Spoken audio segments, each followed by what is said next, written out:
ආයිබෝවන් මේ ඔයාලා ඇවිත් තියෙන්නේ sltechbuddy YouTube channel එකට.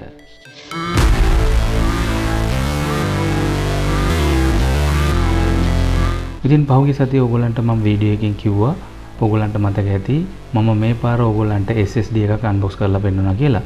ඉතින් අපි දැන් බලමු මේ SSD එක unbox කරලා. ඉතින් වැඩි මොකුත් නෑ උඩින්ම සඳහන් කරලා තියෙනවා Kingston logo එක. ඊට පස්සේ A400 කියලා සඳහන් කරලා තියෙනවා. ඊට පස්සේ පහලින් 3 years warranty කියලා සඳහන් කරලා තියෙනවා. ඉතින් මේ SSD එකත් එක්ක 3 years warranty එකක් හම්බ වෙනවා. ඊට පස්සේ solid state drive කියලා දකුණු පැත්තෙන් සඳහන් කරලා තියෙනවා. 10x fast කියලා පල්ලෙයන් සඳහන් කරලා තියෙනවා. තව විස්තර ටිකකුත් එක්ක.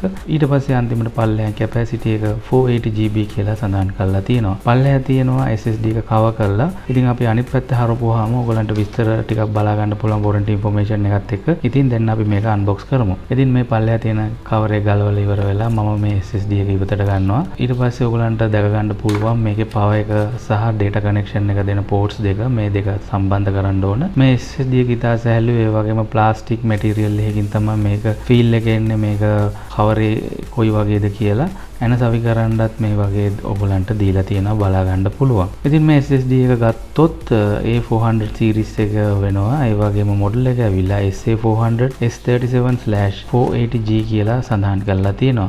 මේකේ mechanical sequential read speed එක ඇවිල්ලා up to 500 Mbps අගයක් වෙනවා. වගේම mechanical sequential write speed එක up to 450 Mbps speed එකක් වෙනවා. ඉතින් මේ නිසා මේක fast startup loading එකක් වගේම හොඳ ෆයිල් ට්‍රාන්ස්ෆර් ස්පීඩ් එකක් තියෙනවා කියලා කියන්න පුළුවන්. මේ SSD එක උස මිලිමීටර් 7ක් වගේම පළල මිලිමීටර් 69.8ක් වෙනවා. ඒ වගේම දිග ඇවිල්ලා මිලිමීටර් 30.1ක් වෙනවා. ඉතින් මේ සයිස් එක නිසා මේක ඉතිමත් පොඩියට මේක බලා ගන්න පුළුවන්. ඒ වගේම මේකේ බර ඇවිල්ලා ග්‍රෑම් 41ක් නිසා ගොඩක් සැහැල්ලුයි. ඉතින් මේ SSD එක මම ගත්තේ VAT එක එන්න කලින්. එතකොට මේකේ මිල රුපියල් 11500ක් වෙනවා 2023 දෙසැම්බර් මාසෙට. හැබැයි දැන් මේකේ මිල පොඩ්ඩක් වැඩි වෙලා ඇති. ඉතින් අද ඔයගොල්ලන්ට මම ගෙනත් පෙන්නුවා SSD එකක් unbox කරලා. ඉතින් අපි බලමු ඊළඟ වීඩියෝ එකකින් මම මේ SSD එකට මොකද කරන්න කියලා. ඉතින් මගේ channel එක subscribe කරලා නැත්නම් අනිවාර්යෙන් subscribe කරලා තියාගන්න. ඒ වගේම ඔයගොල්ලන්ට මේ වීඩියෝ එක වැදගත් කියලා හිතෙනවා නම් යාළුවෝ අතර share කරන්න.